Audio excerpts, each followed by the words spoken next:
بسم اللہ الرحمن الرحیم۔ ڈیئر اسٹوڈنٹس، السلام علیکم۔ میں ہوں سید سمر عباس۔ آج ہم بایولوجی پارٹ 1 یونٹ نمبر 1 اور لیکچر نمبر 12 سے سٹارٹ کریں گے۔ اسٹوڈنٹس، ہمارا آج کا جو ٹاپک ہے یہ کنٹینیوٹی ہے ہمارے پریویس لیکچر کے ساتھ۔ ہمارا پریویس لیکچر جو تھا وہ بایولوجیکل میتھڈ ہم کر رہے تھے اس میں۔ تو بایولوجیکل میتھڈ میں اسٹوڈنٹس لاسٹ ٹائم میں نے آپ لوگوں کو ان سٹیپس کے بارے میں انٹروڈکشن دیا جن کے بارے میں ہم آج پڑھیں گے۔ پہلے جو میں نے آپ کو انٹروڈکشن دیا تھا اس کے اندر میں نے آپ کو ان سٹیپس کے بارے میں ڈیٹیل سے بتایا۔ ان کے اندر ہم نے جو باتیں ڈسکس کی اس میں ہم نے سب سے پہلے ریکگنیشن آف بایولوجیکل پرابلم اور اس کے بعد آبزرویشنز کی بات کی تھی۔ اسٹوڈنٹس، آج کا ہمارا ٹاپک جو ہے یہ ہائپوتھیسس کے بارے میں ہے۔ تو یہاں ہم آج اسی ٹاپک کو ڈسکس کریں گے، لیکن اس کے ساتھ ایک چھوٹی سی چیز جو کہ ہم آبزرویشن کی مدد سے حاصل کرتے ہیں اس کا بھی ذکر کریں گے۔ تو ہم دیکھتے ہیں کہ ہمارے آج کے ٹاپک میں سب سے پہلے ہم نے ڈسکس کرنا ہے کلیکشن آف فیکٹس کو۔ تو اسٹوڈنٹس، جب ایک سائنٹسٹ یا کوئی آبزرور جس وقت وہ کسی بایولوجیکل پرابلم کو سالو کرنے کے لیے کوشش کر رہا ہوتا ہے تو وہ مختلف قسم کے آبزرویشن سے جو معلومات اکٹھی کرتا ہے انہیں ہم ڈیٹا کا نام دیتے ہیں۔ اس کے اندر وہ مختلف سورسز سے اس ڈیٹا کو حاصل کرتا ہے۔ بعض چیزوں کے ٹیسٹ کیے جاتے ہیں، بعض چیزیں جو ہیں وہ بکس میں سے وہ لیتا ہے، بعض چیزوں کو وہ کچھ دوسرے لوگوں سے انفارمیشن کی شکل میں حاصل کر لیتا ہے اور انہیں وہ ایک جگہ پر اکٹھی کر لیتا ہے۔ یہ تمام چیزیں جو وہ ایک جگہ پر اکٹھی کرتا ہے انہیں اسٹوڈنٹس ہم فیکٹس کا نام دیتے ہیں۔ یہ فیکٹس اصل میں حقائق کے نام سے جانے جاتے ہیں۔ یہ اس کے اپنی دانست میں، یعنی جو سائنٹسٹ یا آبزرور ہے اس کے اپنے حساب سے، اس کی کوشش کے اعتبار سے یہ دی بیسٹ اویلیبل نالج ہوتا ہے جو اس نے اکٹھا کیا ہوتا ہے۔ لیکن اسٹوڈنٹس، آپ جانتے ہیں کہ ایک جو شخص انفرادی طور پر کوئی بات معلوم کرتا ہے تو ہو سکتا ہے کہ اس کے اندر کسی قسم کا کوئی پرابلم آ جائے یا اسے کچھ چیزوں کے بارے میں مکمل معلومات نہ ملی ہوں، تو اس لیے جو فیکٹس حاصل کیے جاتے ہیں ان فیکٹس کو بعد میں پھر آگے جا کے مزید ٹیسٹ بھی کیا جاتا ہے۔ بہرحال، اب جس وقت آبزرویشن کی مدد سے تمام کی تمام فیکٹس کو سامنے رکھا جاتا ہے تو ان فیکٹس کو دیکھ کر سائنٹسٹ ایک ڈیسیجن لیتا ہے۔ وہ ان تمام فیکٹس کو سامنے رکھ کر اپنی ایک ذاتی رائے دیتا ہے۔ دیکھیں، ایک اکیلے شخص کی جو ذاتی رائے ہوتی ہے اسے ہم ہائپوتھیسس کا نام دیتے ہیں۔ مثال کے طور پر ہم نے ایک بایولوجیکل پرابلم کو سالو کرنے کے لیے مختلف سائنٹسٹ کا ایک گروپ بنا دیا۔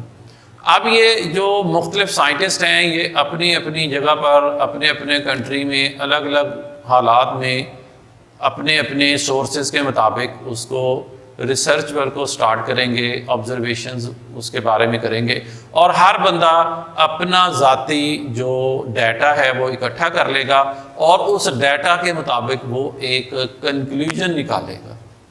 اب اس کا جو کنکلوژن یا اس کا جو نتیجہ ہے وہ اس کی اپنی ذاتی رائے ہوگی جو اس نے آبزرویشن سے حاصل کی ہے۔ اور اسٹوڈنٹس، آپ کو یہ یاد رکھنا ہے کسی شخص کی جو ذاتی رائے ہے وہ درست بھی ہو سکتی ہے اور غلط بھی ہو سکتی ہے۔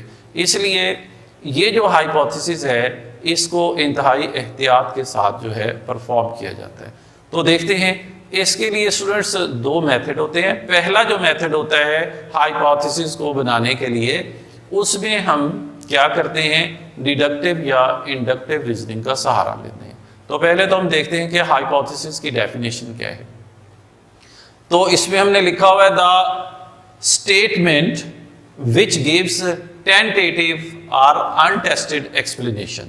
تو یہ ایک ایسا بیان ہے، ایسی اسٹیٹمنٹ ہے جو کسی شخص کی اپنی ذاتی رائے ہوتی ہے۔ یہ چیز آپ نے یاد رکھنی ہے کہ ہائپوتھیسس کسی کی ذاتی رائے ہوتی ہے، اور یہ ٹینٹیٹیو یعنی انٹیسٹڈ ابھی ہوتی ہے، ابھی اس کو ٹیسٹ نہیں کیا گیا ہوتا، اس پہ ایکسپیریمنٹ نہیں کیا گیا ہوتا، یا ہو سکتا ہے کہ اس نے اپنے طور پر کوئی ایکسپیریمنٹ کیا ہو لیکن اسے ابھی پروف کی ضرورت ہوتی ہے۔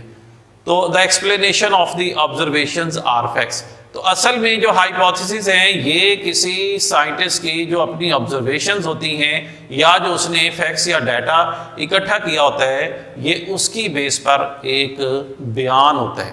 یعنی اب آپ لوگ یہ سمجھ گئے ہیں کہ جب ایک سائنٹسٹ مختلف سورسز سے ڈیٹا اکٹھا کرتا ہے، انفارمیشن اکٹھی کرتا ہے، تو وہ انہیں سامنے رکھ کر ایک بیان جاری کرتا ہے. اس کا یہ جو ذاتی بیان ہے وہ ہے ہائپوتھیسس. تو ہم نے کہا کہ دو اس کے طریقے ہیں. پہلے ہم دیکھتے ہیں ڈیڈکٹیو ریزننگ کی طرف کہ ڈیڈکٹیو ریزننگ کیا ہے.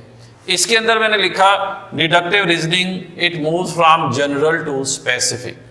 یعنی مطلب اس کا یہ ہے کہ ہم عام جو معلومات ہیں، یعنی جو ہم نے آبزرویشن سے جو معلومات اکٹھی کی ہیں، جو انفارمیشن حاصل کی ہیں، ہم ان انفارمیشن کو اکٹھا کرتے ہیں، ان کو جوڑتے ہیں آپس میں. اور یہ ایسی جیسے آپ کہتے ہیں کہ ایک کڑی سے دوسری کڑی ملائیں، چین ٹو چین ہم چلتے ہیں اور ہم پھر ایک فائنل ڈیسیجن پر پہنچ جاتے ہیں. یہ ہوتا ہے اسٹوڈنٹس ڈیڈکٹیو ریزننگ، یعنی اس میں ہم جنرل سے اسپیسیفک لیول کی طرف جاتے ہیں. تو اس کے لیے عام طور پر ایک سائنٹسٹ جو اپنی اسٹیٹمنٹ استعمال کرتا ہے اس کے اندر یہ دو لفظ لازمی استعمال کرتا ہے جنہیں ہم کہتے ہیں if then. یعنی اسٹیٹمنٹ بنانے کے لیے if اور then اس چیز کا سہارا لیا جاتا ہے. اس کو ایکسپلین کرنے کے لیے ہم یہاں پر دو ایگزامپل لیتے ہیں. پہلی ایگزامپل میں ہم دیکھتے ہیں پریمس 1. تو اسٹوڈنٹ جو پریمس ہے یعنی مسئلہ کیا ہے، اور پھر اس کے ساتھ ہم دوسری چیز کو جوڑ کر ایک واضح پکچر بناتے ہیں. مثال کے طور پر ہم نے لکھا if all birds have wings. یعنی اگر تمام کے تمام برڈز کے ونگز ہوں، اور پریمس 2 ہے sparrows are birds. تو اسپیرو جو ہیں یہ برڈز ہیں، تو ہم کہہ سکتے ہیں کہ کنکلوژن لے سکتے ہیں کہ sparrows have wings. یعنی اگر ہم یہ کہیں all birds have wings اور sparrows جو ہیں وہ بھی birds ہیں، تو اس کا مطلب اگر ہم نے اصول بنا دیا کہ تمام کے تمام جو برڈز ہیں ان کے ونگز ہوتے ہیں، تو پھر اسپیرو کا کیا قصور ہے؟ وہ بھی تو برڈ ہے، اس کے بھی ونگز ہوں گے. تو یہ ایک کنکلوژن ہے. تو دوسری اس میں ہم بات یہ کرتے ہیں کہ if all green plants، یہ سیکنڈ ایگزامپل ہے کہ اگر تمام کے تمام گرین پلانٹس جو ہیں require sunlight for photosynthesis، کہ اگر تمام گرین پلانٹس کو فوٹوسینتھسس کے لیے سن لائٹ کی ضرورت ہوتی ہے، ٹھیک ہے، تو دین اب یہاں پہ ہم باتوں کو دو طرف موڑ سکتے ہیں. یا تو آپ کسی خاص اسپیسیفک پلانٹ کا نام لے سکتے ہیں، یا آپ یہ بھی کہہ سکتے ہیں کہ then they will not make food اور they will not make photosynthesis if they are placed in darkness. یعنی ہماری اسٹیٹمنٹ میں جس چیز کو زیادہ بہتر طریقے سے ایکسپلین کیا جاتا ہے وہ ہے ریکوائر سن لائٹ. یعنی تمام گرین پلانٹس کو سن لائٹ کی ضرورت ہوتی ہے. اگر ہم یہ کہیں کہ سب جو ہیں یہ سن لائٹ کو جو ہے ریکوائر کرتے ہیں، دین اگر ہم ان کو کیا کریں، اگر ہم انہیں ڈارکنیس میں رکھ دیں تو پھر یہ فوٹوسینتھسس نہیں کریں گے اور یہ اپنا فوڈ تیار بھی نہیں کریں گے. اب اسٹوڈنٹس ہم نیکسٹ پوائنٹ کی طرف آتے ہیں جو کہ ہائپوتھیسس کا دوسرا میتھڈ ہے، وہ ہے انڈکٹیو ریزننگ. تو پہلے ہم نے دیکھا ڈیڈکٹیو ریزننگ اور دوسرا ہے انڈکٹیو ریزننگ. انڈکٹیو ریزننگ میں ہم اسپیسیفک سے جنرل کی طرف آتے ہیں. اس کا مطلب کیا ہوتا ہے کہ اسپیسیفک ٹو جنرل. مثلا ایک سائنٹسٹ جو ہے وہ اپنی آبزرویشنز یا اپنے فیکٹس کو اکٹھا کرنے سے پہلے کچھ بکس کو اسٹڈی کرتا ہے، شروع کر دیتا ہے. یعنی بجائے اس کے کہ وہ نیچر کی طرف جائے، وہ پہلے اس نالج کی طرف جاتا ہے جو کہ بکس کے اندر موجود ہے. یعنی اگر ایک سائنٹسٹ آلریڈی اویلیبل ڈیٹا کو پہلے پڑھتا ہے، اس کے مطابق وہ آگے چلتا ہے، تو اسٹوڈنٹس پھر یہ جو لیول ہے یہ انڈکٹیو ریزننگ میں یعنی وہ اسپیسیفک ٹو جنرل میں آتا ہے. یعنی اب معلومات پہلے سے تھیں، پہلے سے انفارمیشن کہیں پر موجود ہیں، وہ جسٹ ان کو پڑھتا ہے اور ان کے مطابق کچھ چیزوں کو آبزرو کرتا ہے. ٹھیک ہے، مثلا فرض کریں کہ مجھے پتا ہے کہ میں ایک راستے سے روزانہ گزرتا ہوں اور اس راستے میں کہیں پر ایک سپیڈ بریکر ہے، ٹھیک ہے، اور مجھے آلریڈی پتا ہے کہ وہاں پر ایک سپیڈ بریکر موجود ہے. اب وہاں پہ کسی دن بارش کی وجہ سے پانی کھڑا ہو جاتا ہے، وہ پانی اتنا زیادہ ہے کہ وہ سپیڈ بریکر جو ہے پانی کے نیچے ہمیں نظر نہیں آ رہا. لیکن جو بندے ڈیلی وہاں سے گزرتے ہیں، اگر میں وہاں سے ڈیلی گزرتا ہوں تو مجھے اس چیز کا پتہ ہے، مجھے اس چیز کا اندازہ ہے کہ جب میں اس جگہ پہ پہنچوں گا تو یہاں پہ نیچے سپیڈ بریکر ہے، تو پھر میں اس حساب سے وہاں سے گزروں گا. اور اگر کسی ان نون پرسن کا وہاں سے گزر ہو، اسے تو نہیں پتا کہ یہ پانی کے نیچے یہاں پر سپیڈ بریکر ہے، تو اس کے لیے وہ پرابلم بن سکتی ہے. تو یہ اگزامپل سمجھنے کے لیے کافی ہے کہ ہم کس طرح سے اسپیسیفک ٹو جنرل موو کرتے ہیں. یعنی بعض اوقات کچھ چیزوں کا ہمیں آلریڈی پتہ ہوتا ہے، ہم ان اویلیبل فیکٹس کو یا انفارمیشن کو اپنے جو انڈر اسٹڈی میٹر ہوتا ہے اس کے اوپر اپلائی کرتے ہیں. ٹھیک ہے نا؟ جیسے کہ میں نے لکھا if sparrows are birds، یعنی ہم جانتے ہیں کہ اسپیرو برڈز ہیں and they have wings. یعنی پہلی جو ہم نے ڈیڈکٹیو ریزننگ لی اس میں ہم نے دونوں باتیں کر لی کہ اسپیروز جو ہیں یہ برڈز ہیں اور ان کے ونگز بھی ہوتے ہیں. تو پھر ایگل، ہاک، کرو، پیرٹ، اگر یہ بھی برڈز ہیں تو آپ پھر آنکھیں بند کر کے کہہ سکتے ہیں کہ ان کے بھی ونگز ہوں گے. تو دین آل برڈز ہیو ونگز، کوئی بھی برڈ جو ہے اس کے ونگز ہوتے ہیں. یہ آپ کی جو ہے وہ انڈکٹیو ریزننگ ہے. تو اسٹوڈنٹس ہائپوتھیسس کے لیے بعض اوقات ایسے بھی کیا جاتا ہے کہ جو انفارمیشن اویلیبل ہیں یا جو ڈیٹا آلریڈی موجود ہے اس سے ہٹ کر بھی بعض اوقات کچھ چیزیں جو ہیں وہ ہمیں ہیلپ کر دیتی ہیں. مثلا ہم عام طور پہ یہ بات سنتے ہیں کچھ لوگوں سے کہ جی اس کی چھٹی حص نے بہت کام کیا. یہ جو ہم سکستھ سینس یعنی چھٹی حص والی بات کرتے ہیں نا، تو وہ جو چھٹی حص ہے وہ کیا ہوتی ہے؟ بعض اوقات ایسے ہوتا ہے کہ انسان کو بیٹھے بیٹھے کوئی ایسی چیز یاد آ جاتی ہے یا وہ کوئی ایسا طریقہ جو ہے وہ ڈسکور کر لیتا ہے جو کہ کسی کو پہلے پتہ نہیں ہوتا. یعنی اسے ایک خیال آتا ہے اور وہ اس خیال کے مطابق 2-4 سٹیپس لیتا ہے اور بعض اوقات وہ اس میں کامیاب ہو جاتا ہے. اسے آپ یہ بھی کہہ لیں کہ اس کا تکا لگ جاتا ہے اور وہ تکا کامیاب ہو جاتا ہے اور اس کی بیس پر وہ اپنا جو میٹر ہے اسے سالو کر لیتا ہے. تو اسٹوڈنٹ جو سیکنڈ میتھڈ ہے ہائپوتھیسس کا، اس میں ہم نے لکھا انٹیویشن، یعنی کسی شخص کا ذاتی خیال یا تخیل. ٹھیک ہے؟ یا پھر بعض اوقات ہم کوئی چیز امیجن بھی کرتے ہیں، تصور کر لیتے ہیں، اس کی جو امیجینیشنز ہیں وہ ہائپوتھیسس کے پیچھے جو ہیں سپورٹ کر رہی ہوتی ہیں. سم ٹائم ایستھیٹک پریفرنس، اس کی ذاتی پسند یا ناپسند بعض اوقات اس چیز کو فارمولیٹ کرنے میں شامل ہو جاتی ہے. اس کے ساتھ اسٹوڈنٹس ہے ریلیجیس آئیڈیا. بعض اوقات بعض ایسی چیزیں ہیں جو ہمارے مذہبی رجحان کے ساتھ جڑی ہوتی ہیں. ہم اپنی کسی پرابلم کو سالو کرنے کے لیے مذہبی طور طریقوں کا بھی سہارا لیتے ہیں. مثال کے طور پر آج کل جو کورونا وائرس سب جگہوں پر اس کی وبا پھیلی ہوئی ہے، تو اس پرابلم کو سالو کرنے کے لیے اسٹوڈنٹس مختلف جو میتھڈ استعمال کیے جا رہے ہیں.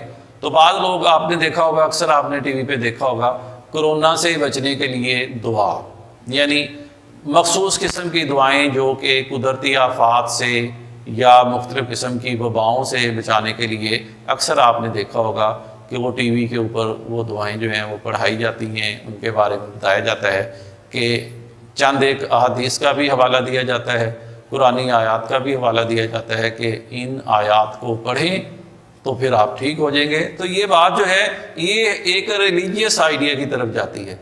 اب جو ایستھیٹک پریفرنس ہے، اب اگر بینگ اے مسلم میری یہ اپنی پسند ناپسند ہے کہ میں کہوں اچھا بھائی میں اس چیز کے بارے میں کوئی میڈیسن لے لوں یا میں کوئی دوا یا دم درود کروا لوں.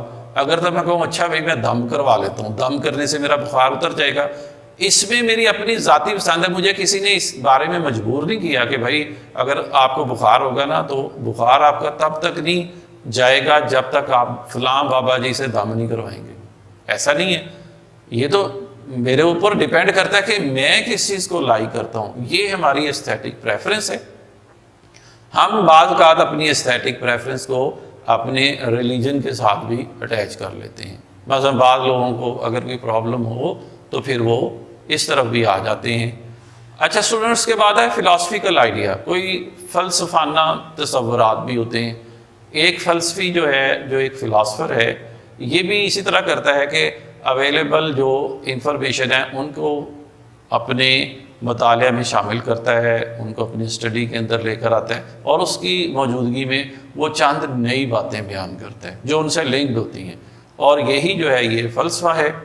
بعض اوقات یہ فلاسفیکل آئیڈیا جو ہے یہ بھی ایک سائنٹسٹ کو آگے چلنے کا راستہ مہیا کر دیتے ہیں. اسٹوڈنٹس اس کے بعد کچھ اور بھی چیزیں ہیں جیسے کہ کمپیریزن اینڈ انالوگی.